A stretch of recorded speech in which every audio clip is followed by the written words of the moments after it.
Hi, everybody. I am Jessica Flock, and this is Shop Talk Live.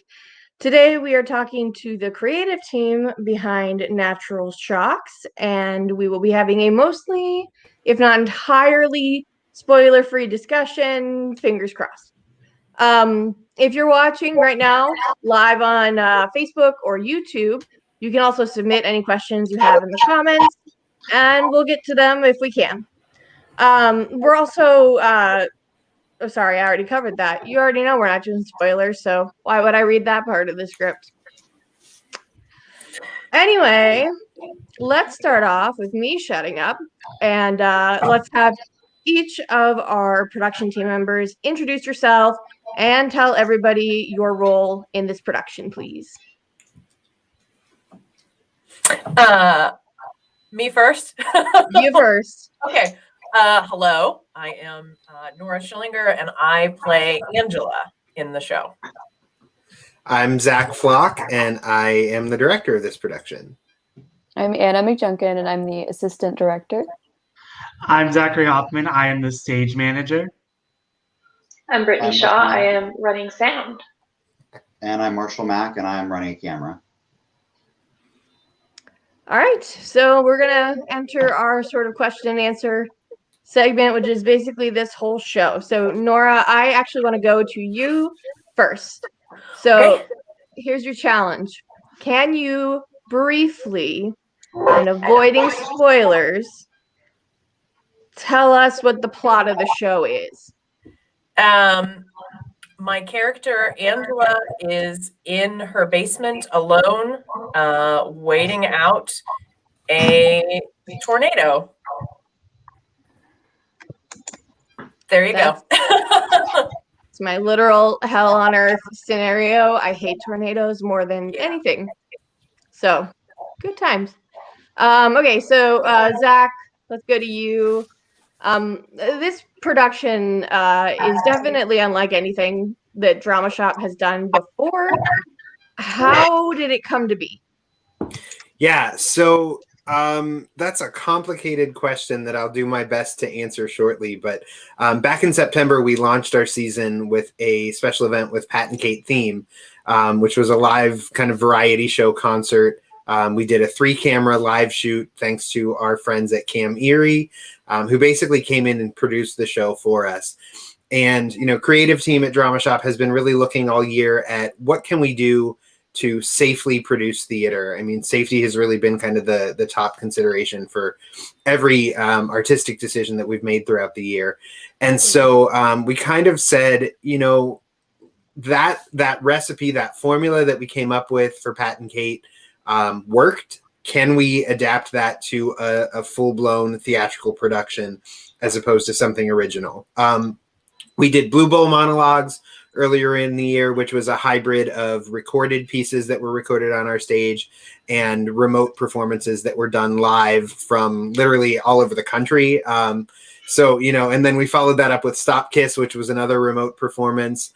And then since then, we've been doing these kind of weekly live from Drama Shop and other things that were completely remote or that were single actor pre-recorded kind of things. So this is the first time that we're bringing a crew together in the space, kind of using that same crew structure that we had in place for Pat and Kate back in September, but doing it now for a live show, for a production by Lauren Gunderson that's written to be performed by one actor, that just kind of works really well and lends itself really well to this sort of hybrid of theater and film that we've kind of landed on. That's as short of an answer as I can get to that. Yeah.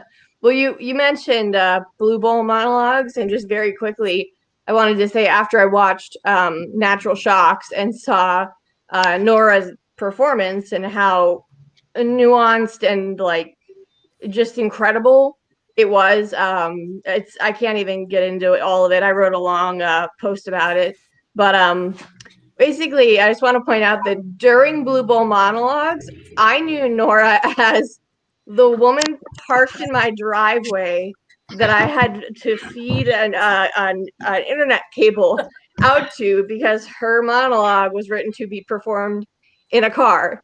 And she would sit out there for an hour, if not longer, because of COVID. So, you know, that was how I knew Nora.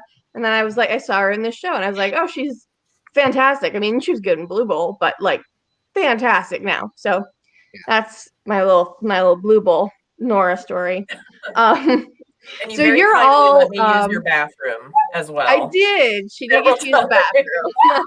I wasn't cruel. Also, if you hear weird noises, there's a dachshund fight going on the couch next to me. So what are you gonna do? Yeah, we're in Any separate rooms of our own house, by the way, just for the sake of live streaming ease. And Jess got No. the room with the dogs. No, it's COVID rules. We will Yeah, not right. sit in the same room ever. We take it really seriously. We do. Okay, so on the subject of COVID, you're all in the space for each production. It's done live. We're not airing a live performance that was recorded. It is live every time it's being performed. And obviously, with all of you being in the space, does anyone want to throw out some of the safety precautions that you guys are taking that other people might not know about? Yeah, who wants to dive in on this? I certainly can, but others can speak to it as well. I'm going to ask Anna. How about Anna? Well, I hope everyone knows already we're all wearing masks the whole time. And we're all maintaining distance from Nora, who's the only one not masked on stage. And all of our cameras are set up at least six feet apart. And otherwise, we're just all careful people. And I believe we've all been vaccinated as well, which is exciting. Yeah, exciting. we're very fortunate in that I think everyone in the group has gotten both doses of the vaccine.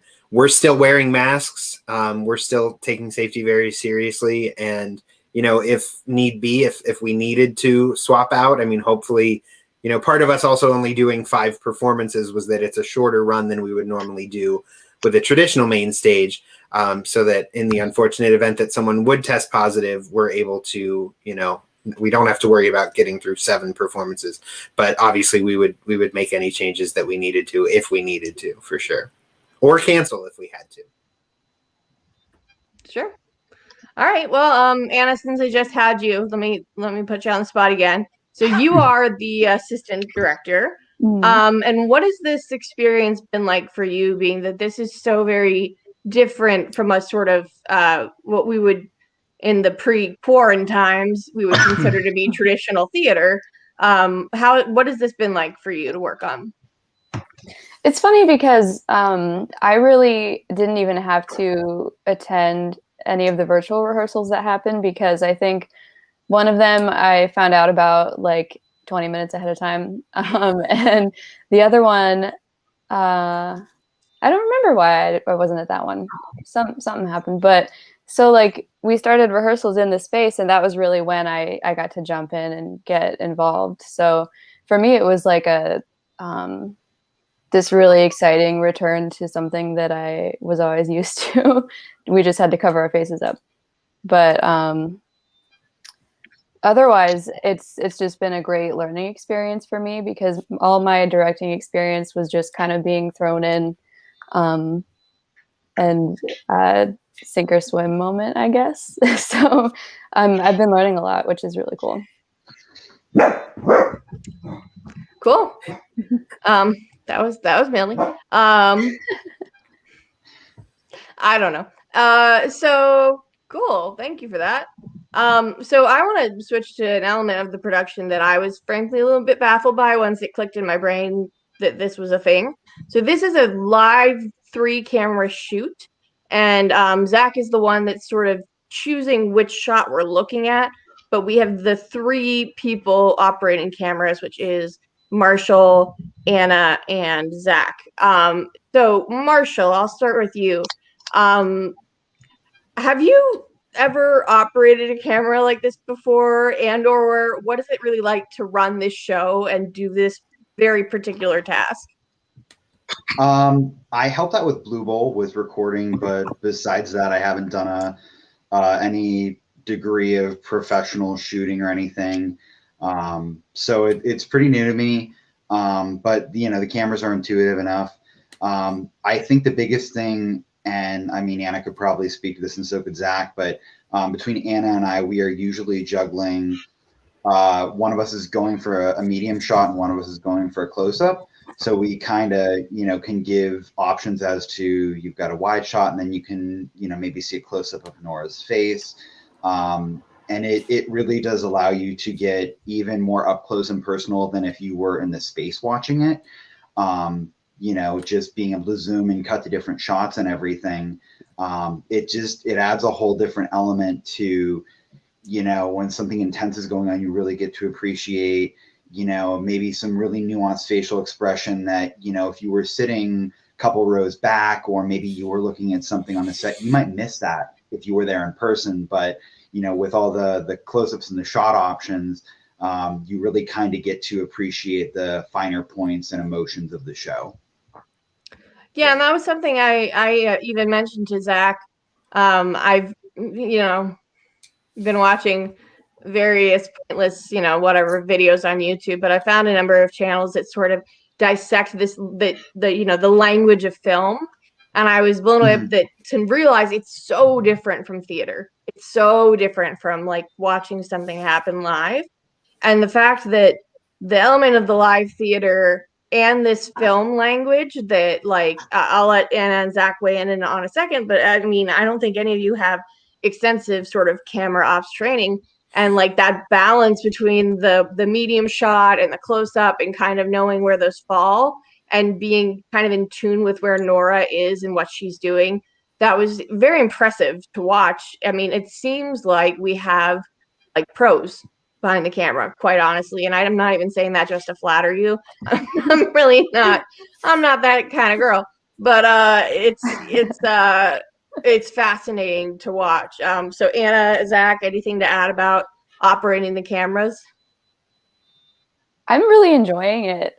Learning that skill is something that I was always kind of intimidated by, and I always hoped that I could do that someday. But it kind of surprised me how easy it was for us to just pick it up and like you said, make it look professional.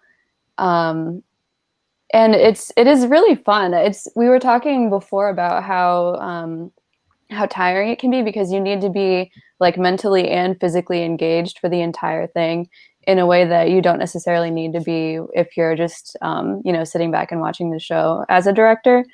And that took a little bit of getting used to, but I'm really enjoying the sort of teamwork and watching the monitor and trying to make sure that like we're with Nora and like remembering the blocking that we tried to set up from the beginning. And so it's just a lot to balance, but I think we've all taken to it really well, and I feel really proud of that. Yeah, and it really has been kind of a trial and error situation where, we're all kind of watching our cameras, but also the monitor of each other's cameras too. And we're playing with, okay, I know Anna is locked in on a close-up of Nora, and I know we're on my wide shot live, and I'm seeing Marshall adjusting and kind of setting a middle shot. And then after the show, we kind of talk through and say, you know what, that worked really well, or we need to come up with a better way to cover this moment where she's pacing back and forth across the stage. How do we make sure that it's not just this rapid fire, 3 cameras descending into madness kind of thing?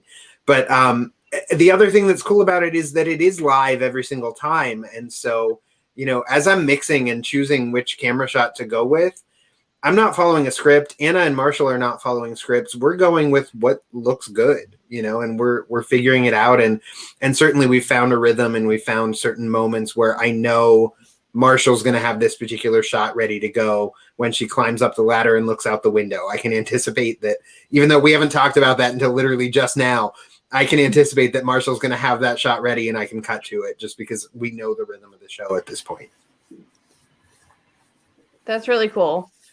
Okay, so I'm going to throw the next question to Brittany.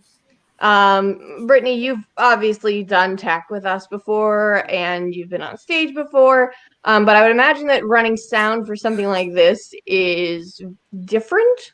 So can you talk about like how it's a little bit different doing it for this production versus doing it for any other show we've done in the past?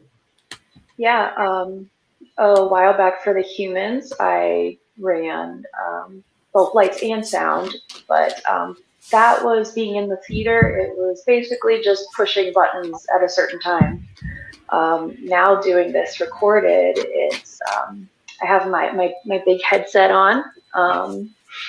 I am blocked out from all the other sound in the room, and I am mixing the volume of Nora's mic versus ambient sound versus sound effects the whole time. Yeah, and I gotta say, I think Brittany's got one of the hardest jobs because she's got to ignore what's happening in the room and focus only on what she hears through the headphones. And they're decent headphones, but they're still letting sound in. I wear a pair as well, so I can kind of serve as a backup and let her know if it sounds, you know, off or anything like that. But it is a challenge to ignore the sound in the room. It's not like when you're running sound for a show and you're focused on what is the balance in the room. She's focused solely on what's the balance in the headphones because that's what's going out to the live stream. So it's tricky, and I commend her for that. Cool. All right. So then, Zach Hoffman, you're next. So you're on lights, which is relatively easy for this one because we're in a sort of we're in one place for the show. Mhm. But you're also stage managing. So is it tricky to stage manage a one-person show? How does it differ, I guess, from trying to stage manage anything else? I personally never stage managed a one-person show. And I could easily imagine a scenario in which I would want to kill that person by a certain point. So please share with the class. So did you want to kill Nora, I think is the question. I don't. I absolutely love Nora and adore working with her, and she's great. So no killing is in the process. It's so different. It's very different. When I'm stage managing a show, like The Humans, for example, I'll go back to that one. That was probably one of the larger casts I've stage managed, and there's a lot of moving parts, and the actors have things that they're working on, and I have things that I'm working on, and we all kind of stay in our lane, do our own thing, and somehow the project just happens. This project is so beautiful because I'm able to put a lot of trust into Nora that a lot of the things that are going to happen, should happen, will happen, and always do. Nora's fantastic about just taking things and running with it.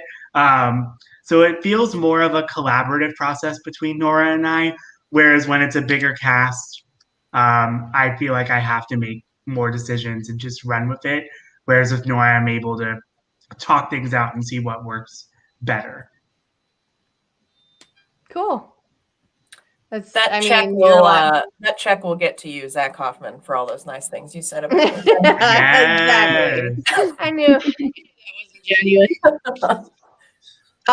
So Nora, I'm genuinely very, very interested in this. So not only are you personally the only one sort of carrying the performance of the show, Right. it's all you. So if you drop a cue, you know, you're out to sea without a lifeboat. But how has the aspect of the technology that is present and sort of baked into this production, has that changed the way you perform, or are you trying to kind of block it out, or is it somewhere in the middle? It's honestly, I try to block it out, I think. I'm definitely a person that has to run with a thing once, and then I'm okay with it. So like, you know, when we had all of our props, we finally got those. So it's like, okay, I can run with those once and they're good. Okay, there's the cameras. We're going to run with those once and it's weird. And now I can just forget about it. You know, same thing with the microphones and, you know, all of those other things, the sound, all that stuff. But I really do honestly just have to kind of block them out, if that makes sense. Especially because they're the only things that are in the audience. So I could, you know, I don't want to look directly into the camera lenses. I kind of have to look all over the place. So it's just honestly better for me if I just pretend that they're not there. Well, and that's kind of the other thing I wonder about, because you are, with the exception of the crew who Right. count, they're people, but you're Right. playing to an otherwise empty room, and it's a very different kind of thing with most theatrical productions. Like, you're, even if you're not really tuning into the audience, you can kind of read the room and see, is like, are they listening, are they engaged, are the jokes landing, etc. Yeah. But this idea of the film, you pretty much just have to trust that your camera operators, and then Zach choosing the shots, like, they're doing what they can to, like, best complement you as your, basically, your core audience. um is that, like, how does that feel as an actor to play to an empty room? Um, it's weird. I mean, and you, even in rehearsals, like you said, the crew is there. The crew is also people, but they've also seen it a million times. So you don't get quite the same energy from them. I really do. This would be a completely different show, I feel like, if we had an actual audience in the building. Um, Maybe just like pacing would be a little bit different, because you're waiting for, because there are some funny parts in the show, you're Yeah. waiting for a laugh, or you're waiting for the laugh to subside, or you're just kind of feeding off the energy in the room. And when you don't have an audience, you sort of have to, I guess, find the energy within yourself. That sounds so cheesy. I'm so sorry. But yeah, it's just a very different experience. Well, and I Well, and think I there's a different kind of energy too. Like we have, we talked about the countdown, right? So people can start logging in at 7:50, 10 minutes before the performance starts. And there's an on-screen countdown and music playing, and some drama shop PSAs, so that, the viewers can make sure that their sound and video and everything is working.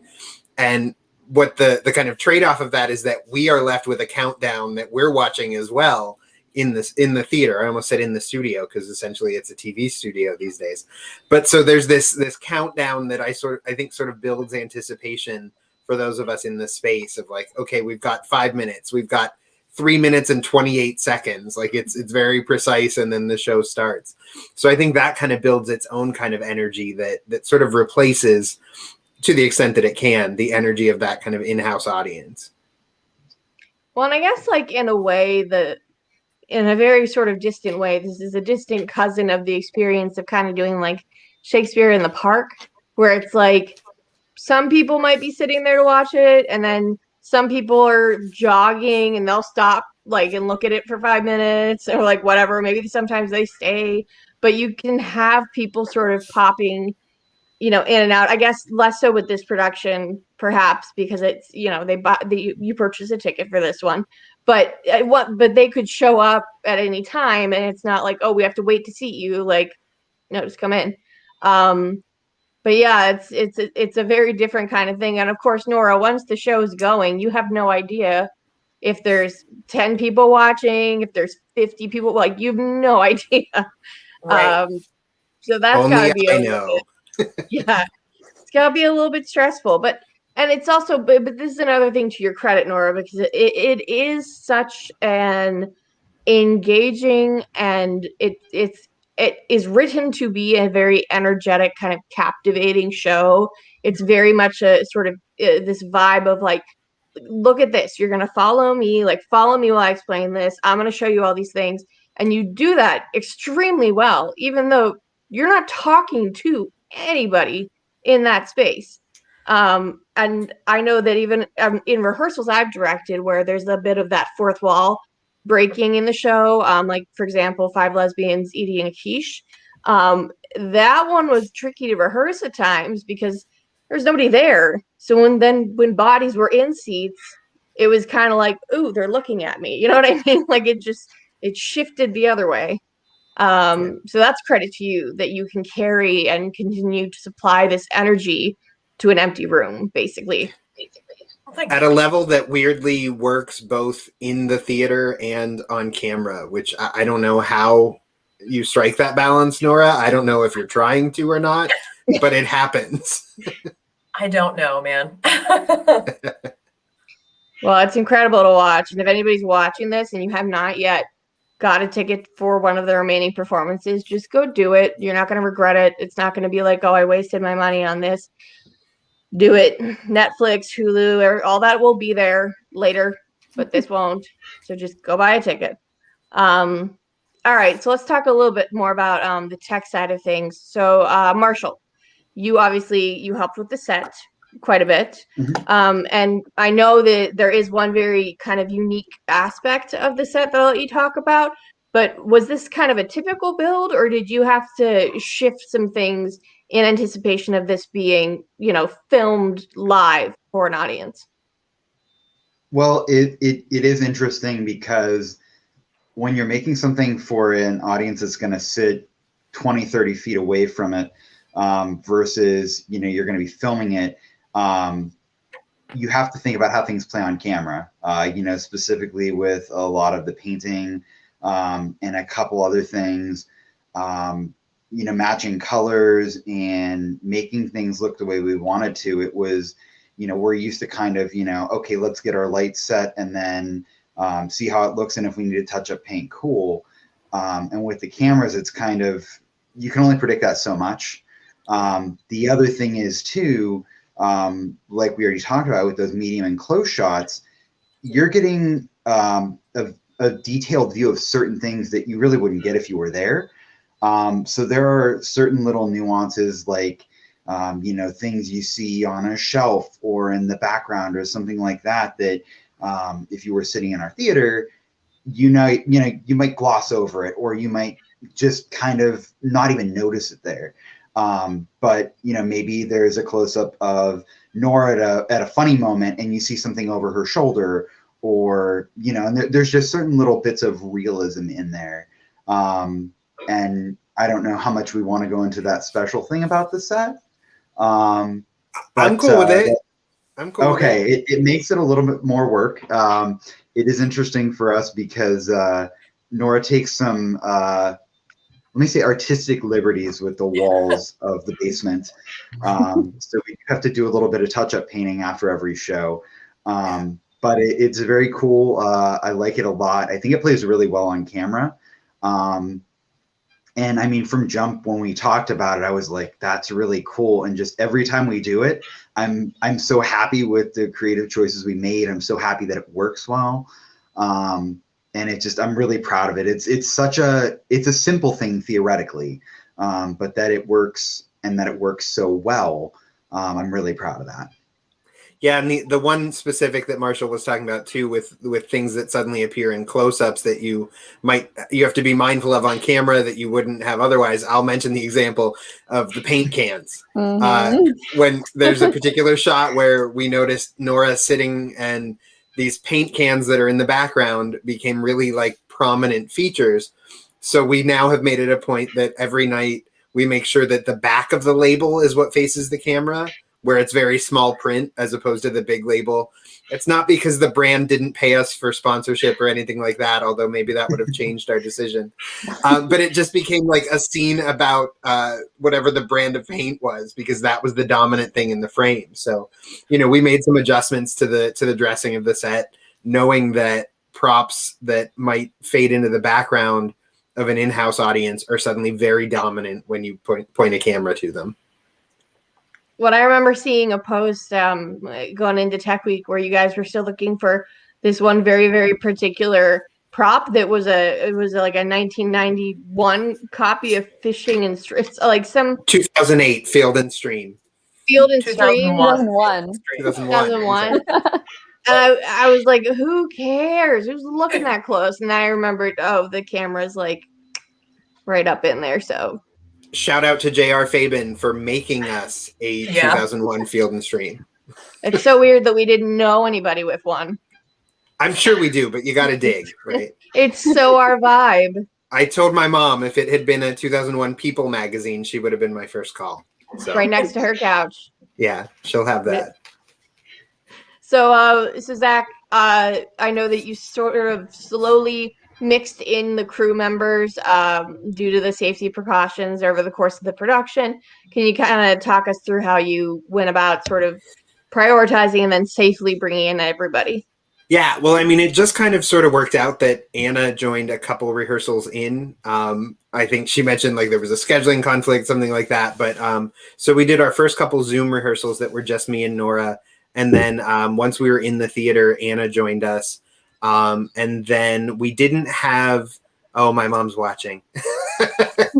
She Hi, clocked the Donna. People magazine Sorry, I left comment. you about your magazines.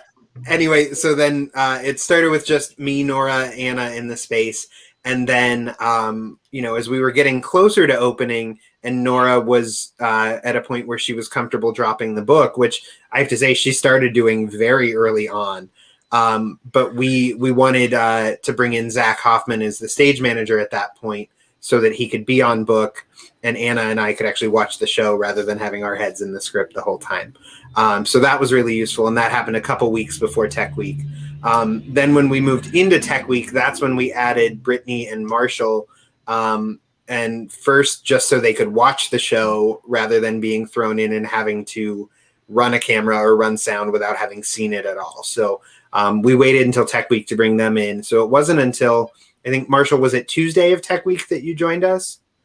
Yes, yeah, it was Tuesday. We only I was there once before. Yeah, and then Wednesday we added cameras. So we had 3 nights with the full crew and only 2 nights of rehearsal with cameras before we went live. So, fortunately, again, the folks at Cam Erie, Greg Hardner at Grisey AV have been super helpful in getting us ready so that we were ready to go. And I mean, I think we all felt really confident after the first night with cameras that there were a few minor tweaks to be made. And then that final dress, and we did have Sean Clerkin join us for final dress. So that's as big as this bubble ever got with people in the space, was having Sean there for rehearsal to give us some final feedback while we were focused on tech, really, so he could give Nora some feedback on her performance, because the rest of us had our heads buried in various technical equipment at that point. And Sean is the best / worst person to bring into your final dress rehearsal, because he will not sugarcoat whatever he's thinking, but he's also not like mean about it.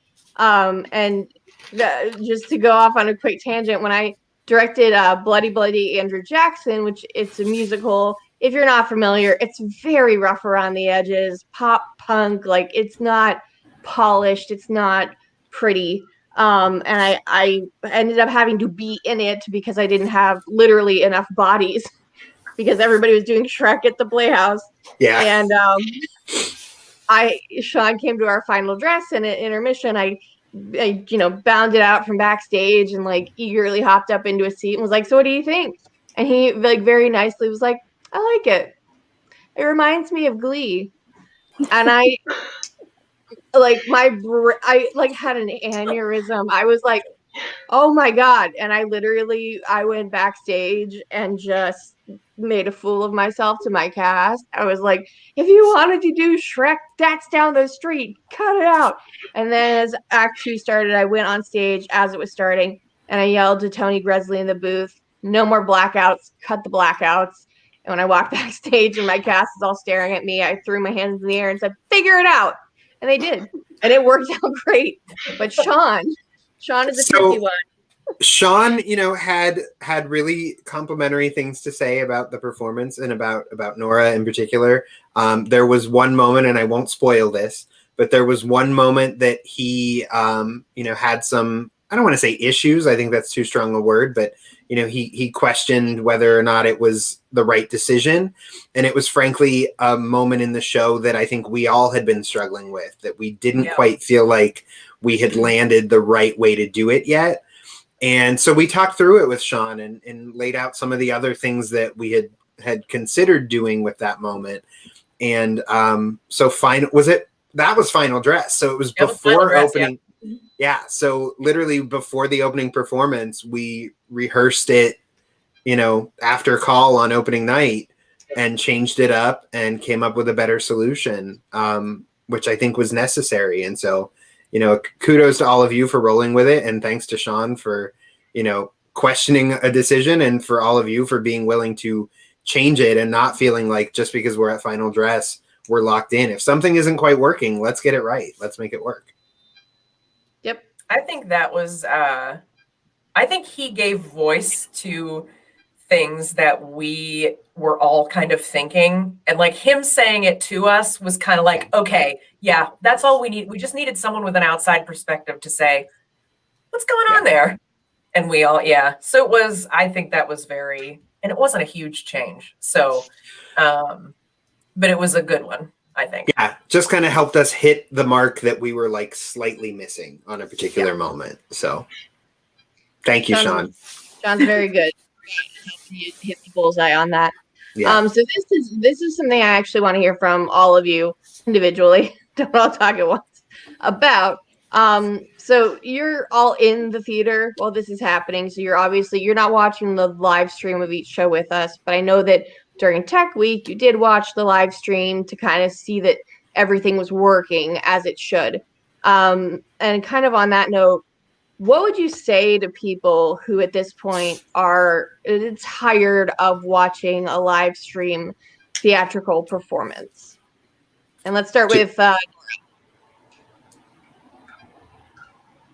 You said start with Nora? yes. Oh, Okay. me?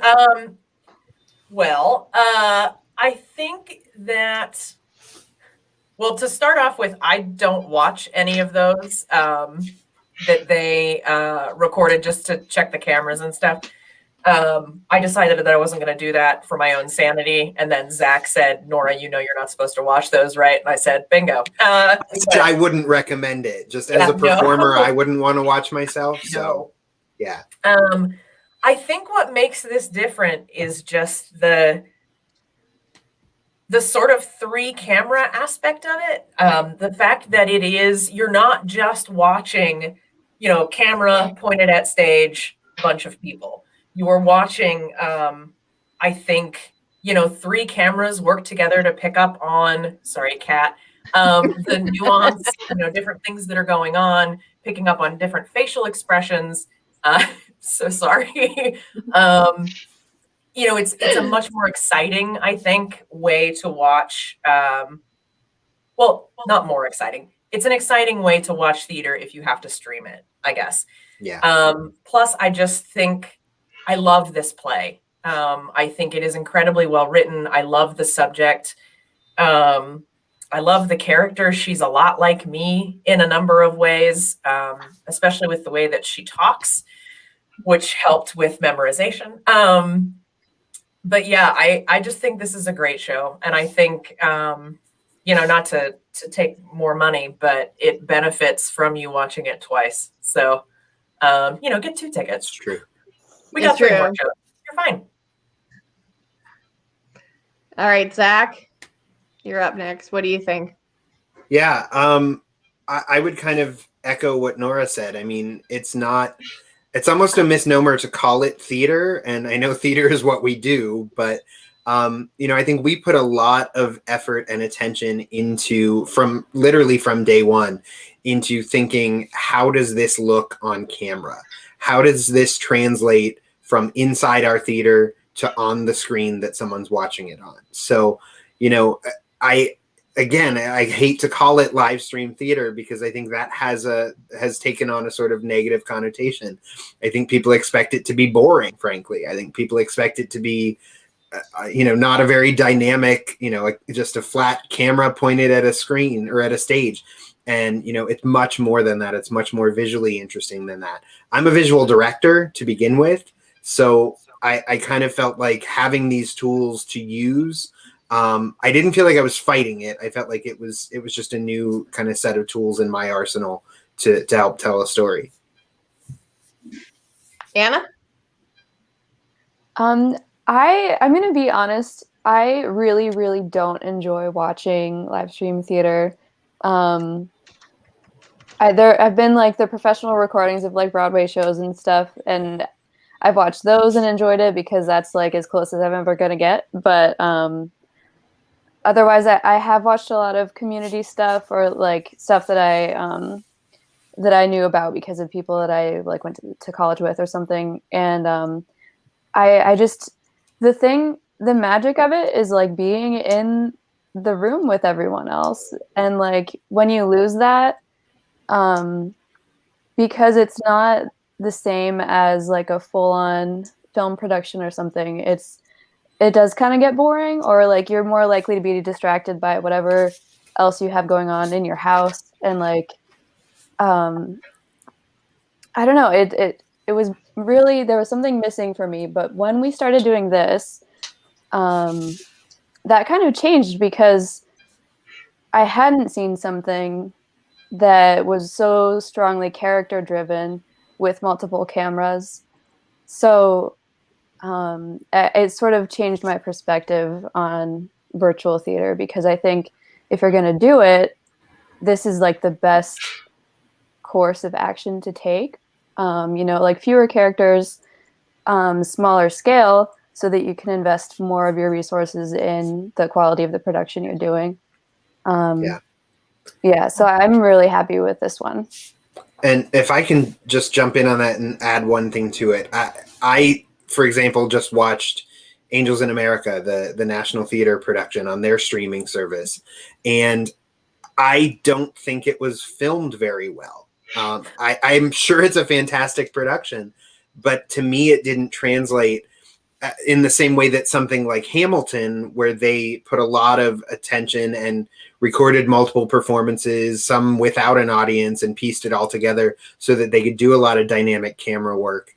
I think you see the difference between a show where the camera is the thing as opposed to a stage production with cameras pointed at it. And that's why, again, I think this is kind of somewhere in between theater and film.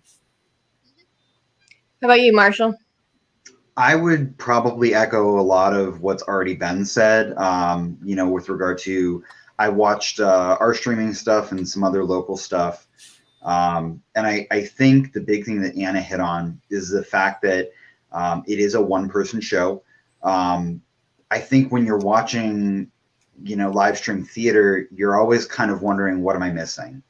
Whether that's what's going on with another character, something on the set.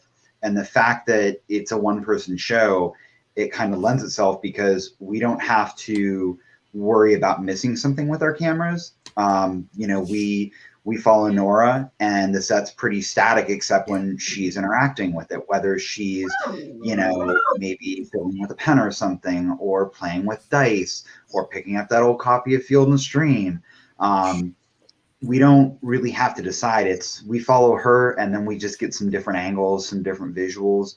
And I would agree with what Zach said, is that it doesn't feel like we plop cameras into our theater and we're trying to kind of capture what it's like to be there. I think it's because we're taking more of a TV approach to it, that it does feel more like something that was made for the medium, rather than something we're kind of just shoehorning into.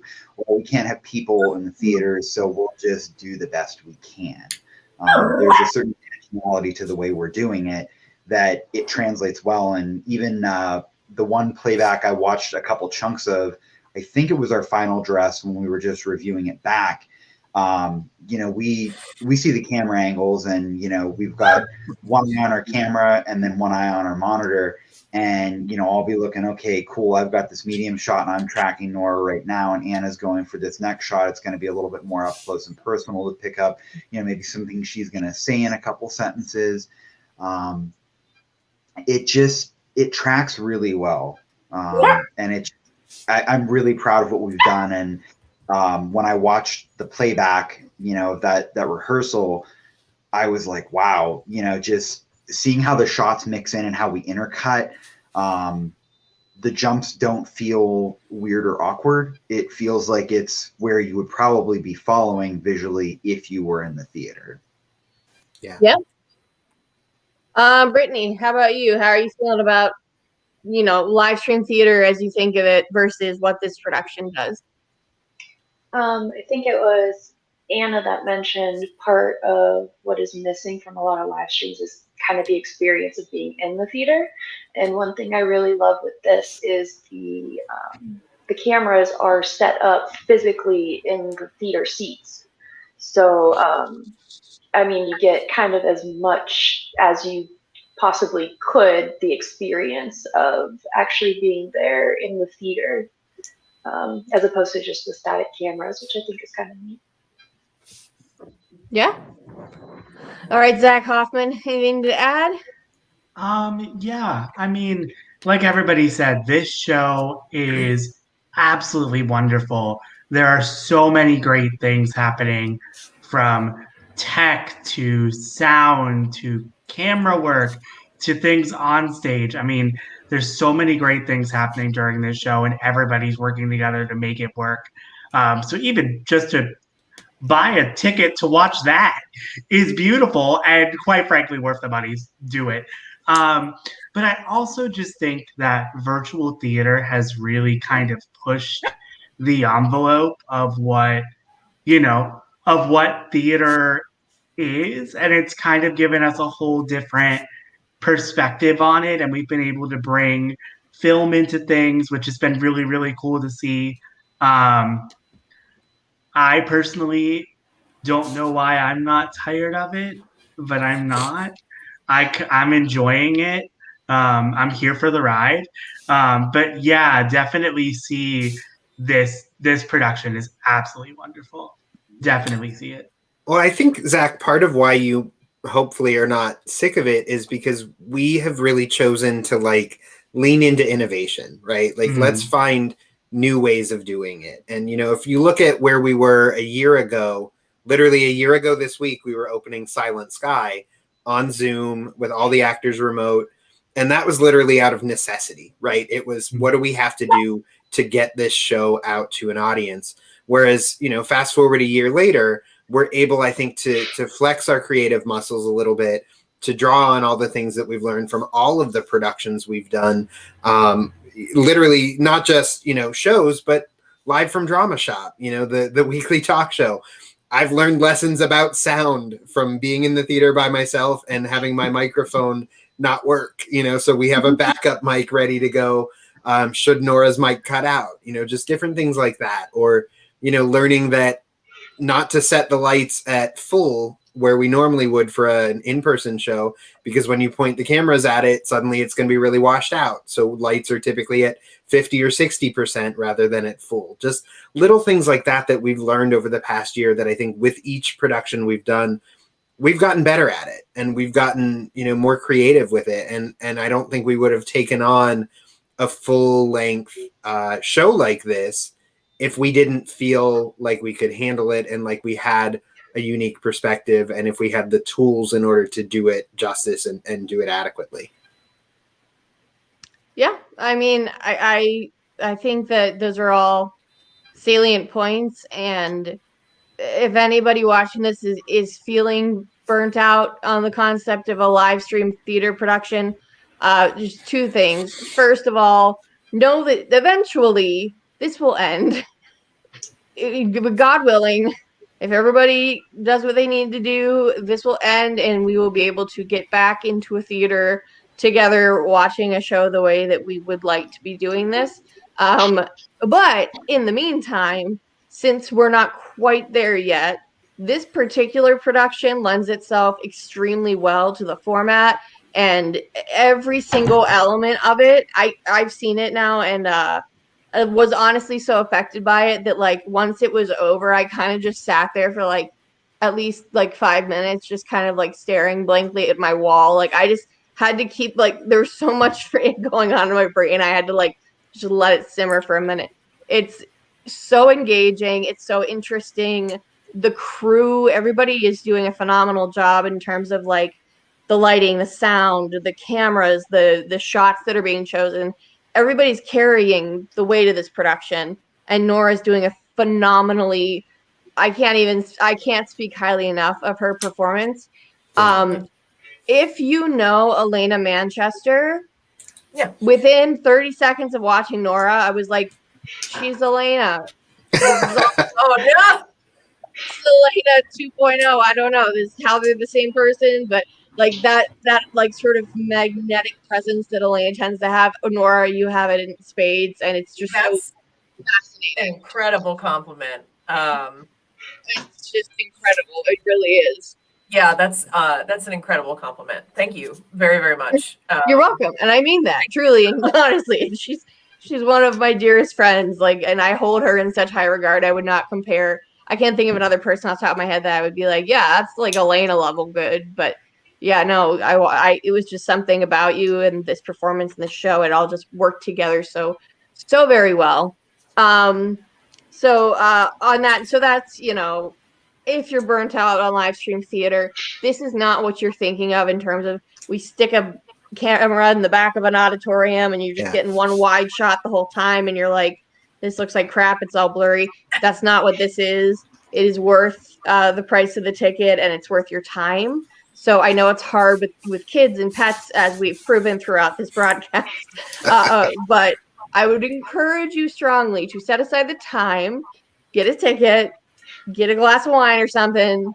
You go in your basement if you have to, because the show's in a basement. So whatever you got to do to get away from everybody that's asking you questions and wanting stuff from you, and just watch it. There's no intermission. It's a one-act play. Just give yourself that. And I honestly feel like you will feel like, oh, this is a little bit more of a theater experience than I've had in a while.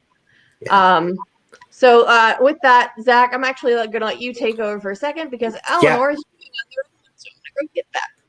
Okay. All right. And actually, that's a great time for you to jump out because we have some questions. We have a question from J. Leroy CV, who asks, Nora, do you ever feel restricted from making a new choice for fear of throwing off the shot or worry that it not be caught?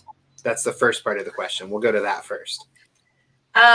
Well, I would say I do not feel restricted at all because one of the first things that we really hammered down was the blocking.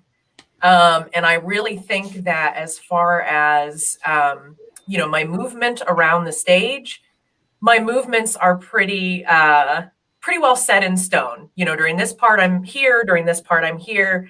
As far as stuff like, maybe facial expressions or things like that, I feel pretty free to do those just because of the way that the crew has the cameras and stuff set up. I trust the judgment of Zach and Anna and Marshall to, all three of them are working on a shot so that someone can pick up on that, I guess. I feel totally confident in their abilities. So yeah, I don't feel restricted, and they've been pretty good about working on the fly. I think, was it during final dress that I actually needed to get a bottle of water and I changed my blocking and just walked over and grabbed a bottle of water and came back, and that seemed to work fine. Yeah, I think it was either final dress or the first night with cameras. Yeah. And that to the second point of Jassie's question, crew, how do you prepare in the event that Nora makes a beautiful new choice? I would say we encourage her to make beautiful new choices if she feels so inspired.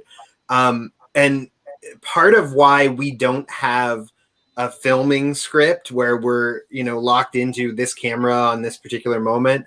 I mean, there are times where we need that and we kind of do have that in place, but generally speaking, our process is follow Nora, try to anticipate what's happening next so that, like, for example, she goes to sit down in a chair.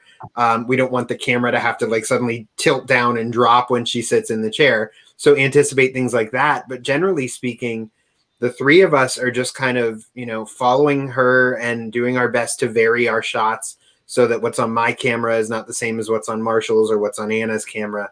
But I think if, because we're following her, if she does change something up, there's nowhere to hide. We're on her. We're following her. Anna, Marshall, anything to add to that? I was thinking also, like I said before, that I was trying to remember all the blocking and stuff, but like I don't know all the blocking. Like there are moments where I know that this important thing is coming up and she's gonna be over here, but you could probably take a lot of liberties and I wouldn't notice. Because we've done our best to create this sort of caged animal pacing energy, and it feels really organic, even though it is pretty locked in. So that, I think that speaks to Nora's ability to do stuff that's locked in a really natural way. That's cool to see. Yeah. Yeah, and I would say probably just the variety of shots that at any given time, usually at least two of us, usually there's only one of us adjusting at a time. And then usually two of us are pretty close to what we want to get. in a shot. So we can usually just, if somebody's switching or Nora does something else, maybe we switch back to the wide shot for a couple seconds or whatever. And the other thing is too, there's really not a lot of fake outs, for lack of a better term. It's like Anna said, it's very organic. If Nora is looking this way, she's probably going to walk that way. Right. And it's basically reading body language and just, kind of common sense for the most part, and just following where Nora goes. Well, and as I said, I do feel like we sort of subconsciously developed this rhythm, this sort of visual aesthetic to the show, kind of accidentally, that, makes it that much easier that if something does change, we're ready for it, right? Like we roll with it. We know what's supposed to happen. So if we're deviating from what's supposed to happen, we know that too, and we're ready for that too. So I think we've got that down. And Jassy, it's truly my hope that from night to night things are a little bit different, and that those moments happen organically. I welcome them as a director and as the person running the video switcher as well, for sure. Jess, welcome back. Yeah, I am back. I got the remote back out of Eleanor's mouth, so we're all good. So does anyone have any sort of final thoughts they want to share before we wrap up? I'd just like to add again, like I said on Facebook the other day that I think this might be the show that I'm most proud of, which is a hard thing to say. And I feel like when I said it, I was knocking every other show that I've worked with all of you wonderful people on. And I guess I should add an asterisk to that because this is such a unique experience and a unique kind of show, it's not the same as when I directed Fun Home or Angels in America or Curious Incident. I mean, those were very different things. It's an entirely different medium and it's a different experience. But what I'm proud of is that I think that we have established a strong visual language with this show.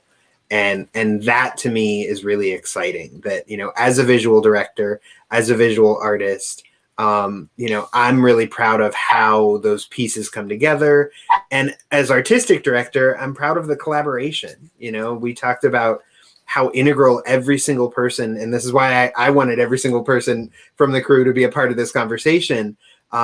Everyone's work is so integral, and it all comes together in such a hopefully seamless and seemingly effortless way, although I know there's a lot of effort going into it. Anybody else want to add to that? Nora, I think you had something you wanted to say. The dogs are adding to it too. The dogs are definitely have something to say. No, I was just going to say, I don't think I'll ever have the opportunity to do a show like this again. I mean, at least in the way that we're doing this now. You know what I mean? Like, it is such a unique experience that, I can't wait for the weekend. And I'm going to be really, really sad when it's over. Expect some tears after the matinee. I just want you to know. Yeah. Just be prepared. And I'll say too, this is so weird, but it's really nice to see you all after having been off for a couple days, because, we all got to kind of return to the theater. Whoops, I changed the cameras too many times. Sorry, folks. It's hard to switch this live too. But, we all got this wonderful experience of being able to get back into the theater together. And I think that's been really meaningful for all of us. And, it's been such a cool ride, such a cool experience. I was thinking about this earlier, Jess, when you said after it was over, you just kind of sat for like 5 minutes. And that's literally what we do in the theater every night. After it's over, we all just kind of sit down in the audience and we're like, whoa, man, we just did that. But I was thinking too, like, it is nice that we all love the people we live with, but we get to just kind of like sit in a room with our friends for the first time in a year. And it's like, wow, this is such a dream. Who knew what we were missing out? Yeah. Yeah, exactly. Yeah. Well, I'd like to say that, first of all, it's nice that you were all able to jump on to do this today, because, we get to see Nora on camera, but we don't get to see the crew. So it's nice to get to talk to you guys. And yes, we do love the people we live with, but We are admittedly a little tired of their presence. Dude, I'm on the call. So contact with the outside world and friends that don't live in our house is always nice. And this And very Jess, let much me just feels- interject really quickly and say, I'm going to get on my soapbox really quickly anytime I have the opportunity. The thing that's going to get us back to being able to do this is getting vaccinated. Please, please, please, especially now that it's available to literally anyone 16 or older, sign up and get vaccinated. If you want to be back in the theater, if you want to be doing shows or in the audience, that's the way we get back to it. So it's not a political statement. It is a scientific statement and a statement of fact. Literally, I'm in communication with the health department, and really the most promising thing, the thing that's going to get us back where we need to go, is getting shots in arms. That's how we get there. Yep. And if you're immune, if you can't get it, like medically speaking, don't get it. You don't have to get it. That's why the rest of us have to get it. Right. So We've got to hit that critical mass, though. yes. But we are very optimistic about within the next, I don't know.